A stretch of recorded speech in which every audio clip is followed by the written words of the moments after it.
Hello all, I'm Kel Kidman. Welcome to Breaking On the Daily, where today the legal whirlwind has begun. The election stealing has been called out in a Michigan lawsuit and a Pennsylvania lawsuit from the Trump campaign. They're essentially, to give you the rundown of the situation, both of these lawsuits allege a specific charge against both Michigan and Pennsylvania, and that is unequal treatment of ballots. It's very interesting. It's very long and arduous, as legal lawsuits and those sorts of things tend to be. But it's starting.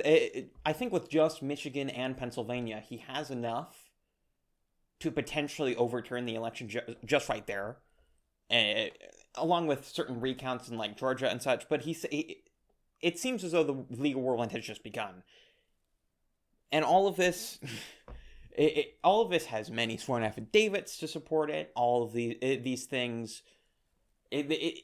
essentially, the claim that that fraud is evidenceless at this point is a completely nonsensical claim. I don't think it can be claimed anymore, as we do have a legal lawsuit which does have evidence to support it, and we even have specific policies which have been called out.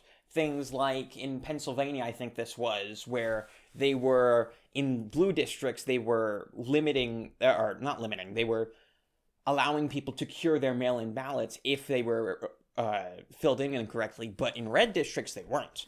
So that alone might throw out a lot of districts and prevent certification. And if it ends up getting to the point where you can't get to 270, where mathematically that's impossible for Joe Biden or Trump because of a lack of certification, what will end up happening is that it will go to Congress, and it won't go to Congress in terms of like the bare number of like a bare majority in the House. What it does is it goes to state delegations, and state delegations are really good for Republicans because before this election it was 26 to 23, and after this it's looking like it's going to be 28, 22, maybe 29, 21. It's looking really good for Trump, assuming that all of this is accurate and it does go through, which I think it will. I'm more optimistic than most people are on this front, because I think regardless of the potential results, how much it will affect people's perception of elections and that sort of thing, it's important that we understand that these sort of election fraud attempts, because this isn't really voter fraud, to be clear.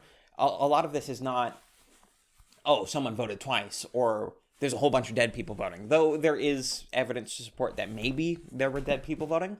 The main thrust of the court case, rather, is actually that the rules of the election were unfair, that the election itself was fraudulent, rather than that any particular vote was fraudulent, or that there was systemic voter fraud, or that they were, like, printing ballots or things like that. Though there is certain allegations to that effect, and I think there's interesting things to be said there. Examples of hundreds of people, or hundreds of ballots having the same signature, or all having the same birthday, or whatever, that sort of thing. It's somewhat interesting. And on top of this, Democrats openly urge people to commit voter fraud by temporarily moving to Georgia. This includes not just like crazy left-wing activists, the Vosh types, red tubers, whatever. This is including people like Andrew Yang. Andrew Yang himself has said that he is going to commit voter fraud by moving to Georgia for an election. And it's interesting because this goes in direct conflict with Georgia law specifically, because Georgia law says you can't move you aren't considered a lawful resident of Georgia if you move because of an election temporarily. And so this is very interesting. This is incredibly stupid. It's an incredibly stupid story.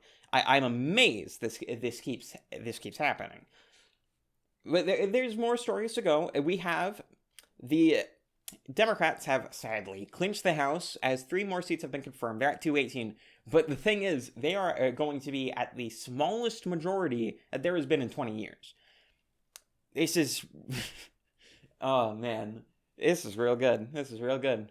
I mean, this, I think, of anything, is the most evident form that there is a lot of nonsense going on with regard to the presidential election, because The down-ballot races have been really, really good for Republicans.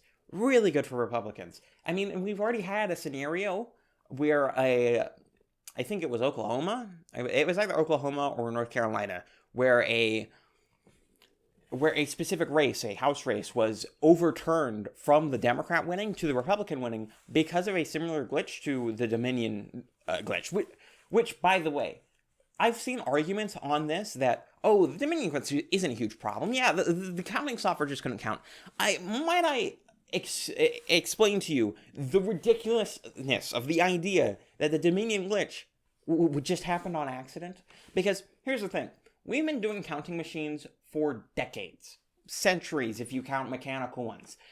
And the idea that someone somehow messed up a counting program in a modern programming language is honestly ridiculous. Because it is so simple. It is, you look at the thing, you look at input. If it does one thing, then if black pixels essentially, because that's how scantrons work, are in one place, then X, or add 1 to X, and if there are black pixels in this other place, add 1 to Y. If there's one in both, don't add anything to anything. If there isn't in either, it isn't one there, don't add anything to anything. It's so simple. It is so simple. It would take someone who is stupider and worse at coding than Yandere Dev to actually mess that sort of thing up. Occam's razor says that's on purpose, okay? Because it takes someone. And the idea that someone could be professionally contracted to code for something and mess that sort of thing up, I don't buy it. I don't buy it, all right? It doesn't conform to logic. It doesn't conform to Occam's razor. The simplest solution is someone did it on purpose. I'm telling you, man. And the idea that this could be, it was a software update. It was because they didn't update their software. I mean, okay, if I use let's say a word processor, let's say I use Word 2003, and I press the K key, and then, I don't know, like a Z comes out or something, that's not a software update problem, because that's telling me that the fundamental thing the program is supposed to do, in this case word processing, and in the case of the counting software, the Dominion software, counting numbers, it can't do that fundamental thing. It can't take my inputs and give me the correct output fundamentally. That's not a problem of a software update. That is such a simple and basic function of the software that if it is glitching, you have bigger problems than a frickin' software update. You might as well replace the entire thing, because your code has to be fundamentally broken in such a way that you'd have to essentially redo the entire program. Oh man, that sort of thing is just so annoying. And it just never ends. It never ends, man. But anyway, on to other stories. Prop 22 in California was accepted. And this is really good because AB 5, which is what this proposition amends, is one of the most ridiculous laws I've ever seen in my life. Because it essentially bans contract work. I mean, you can't... to put this into perspective, in California, you can't be a freelance writer. You can't go around to all these sorts of media outlets and say, hey, I want to write articles for you and you and you and you, just like as I go. I don't want to be an employee. I don't want to, do any of that sort of thing. If you do, more than, I think it was twice a week, you do more than, 2 articles a week, then you have to be an employee. What? I mean, people do freelance writing and write more than, write an article a day, all right? People do freelance writing. That's not, you can't freelance anything. And the same goes with things like Uber drivers. And Proposition 22 does not go anywhere near far enough, because all it really affects is ride sharing. It affects things like Uber and that sort of thing, Uber, Lyft, that area of the gig economy. But it doesn't affect things like writing jobs and that sort of thing. And this is funny. This article is funny because I specifically picked a Guardian article where they complain about Prop 22 passing because they're essentially saying, oh, they're going to exploit them. and oh, they aren't going to get employee benefits because they aren't employees. And it's just, man, I remember when AB5 was actually passed. I think it was a year ago. It wasn't that long ago. And there were all these articles coming out once it started actually getting enforced from lefty writers who were supporting it before they knew anything about it, because it was workers' rights and that sort of thing, without any. And it just, I saw all of these articles being like, hey, I can't do my job now. From all these lefty articles, all these lefty outlets. I mean, not even articles, because I couldn't write any articles. I mean, like, tweets. It was so funny.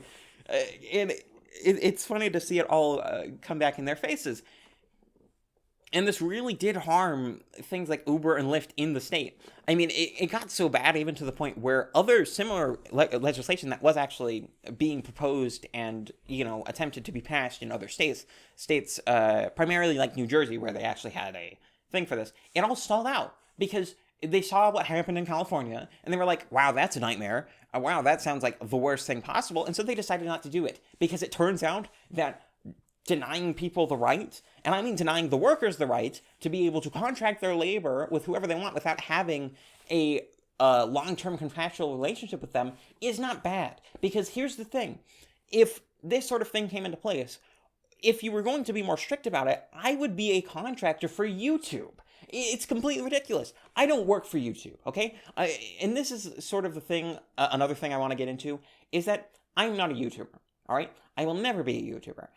I do not intend to tie my horse to YouTube, because I do not intend to be to act as though I am somehow employed by YouTube, because I'm not. I'm currently not doing this as a job, but if I ever were to be doing this as a job, I would be doing it as a self-owned, I would be doing it as a self-employed businessman. I would not be doing it as some sort of semi-employee of YouTube.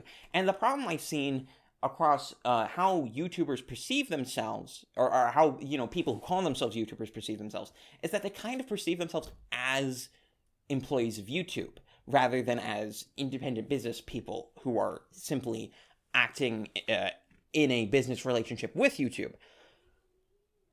It's one of the most frustrating things I've seen. I mean, the term YouTuber is kind of silly in a lot of ways, because you're tying yourself to this specific platform rather than calling yourself something like a content creator, which would be a more accurate depiction of what you are.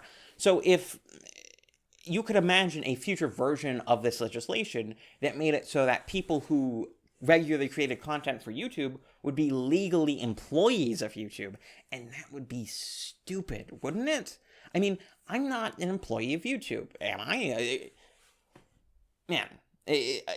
That's always been my sort of rejection of this sort of legislation, along with the fact that the gig economy is a good thing, not only for people who, not only for the companies that do it, but also for the workers. Not having a long-term contract with someone as like an employee-employer type deal can be advantageous, not just for the employer, but for the employee, because it keeps you from being held down by any specific employer. Because in certain employee contracts, you have things like non-competes and all those sorts of things where essentially what I'm saying is being an employee of someone is not necessarily a good thing, even if you do work for them in a certain sense. So, yeah, I think this article is ridiculous, though it is worth reading just to see. Their arguments are funny. I mean, it's just, yeah. But anyway, on to our last story of the day. We have a story from Klaus Schwab. The world will never return to normal after COVID. And this is going off this sort of great reset thing that we've been seeing over the past few months being, like, pushed really hard from people, like, involved with the UN and that sort of thing. And man, does all of this sound like communist or Nazi propaganda? Yeah, it does. I mean, the idea of a global reset of the economy because they believe in things like the shrinking markets or that sort of thing, where it's funny because they try to say, oh no, we're just trying to reset capitalism. We're not trying to be communists. We're only taking all of the communist talking points. We're only taking their mantras. We're only taking their vocabulary. We're only taking their actual policy positions. But yeah, no, we're just resetting capitalism. I mean, it's similar to the social democrat thing, because people like to claim that socialists are social democrats. You see this with people claiming that Bernie Sanders is a social democrat. He's not. He's a socialist. I mean, he openly admits to being a socialist. It's funny because it ends up being that people will end up conflating certain things. I mean, because there is a certain difference between a social democrat and a socialist, at least in a definitional sense. A social democrat is someone like a Denmark or a Sweden or that sort of thing, with a large welfare state, huge amount of cutthroat capitalism. That's kind of what the idea of social democracy is. Or at least that's what it's supposed to be. But in America, that's never the case, okay? Most people who claim to be social democrats are socialists who either won't admit it or haven't admitted it to themselves yet, and we try to pretend that people who say they are socialists and have socialist positions and do all these sorts of socialist things, people like Bernie Sanders, people like AOC, are social democrats. They're only social democrats. They only want free healthcare. Yeah. They only want a complete control of overall industry. They only want to completely ban large sections of the economy. You know, they only want to essentially have collective control of the means of production. They want to be socialists. You have a lot of these sorts of things. And,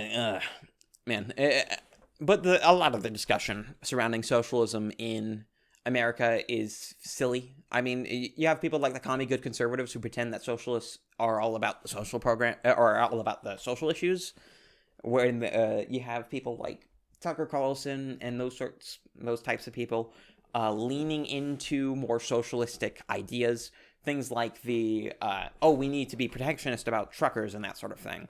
I mean, it's just economic illiteracy is never going to go away. I mean, that's just a fact of life. A lot of people don't have the time or the will to actually try and attempt to figure out economics or try and actually understand it in any meaningful way.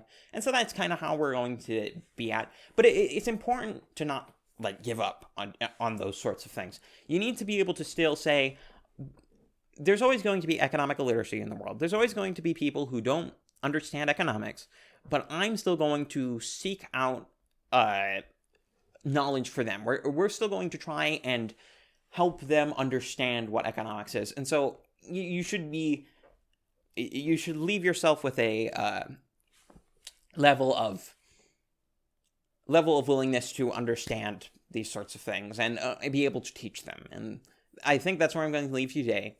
This has been Breaking on the Daily. I'm Kel Kidman, and I'm out.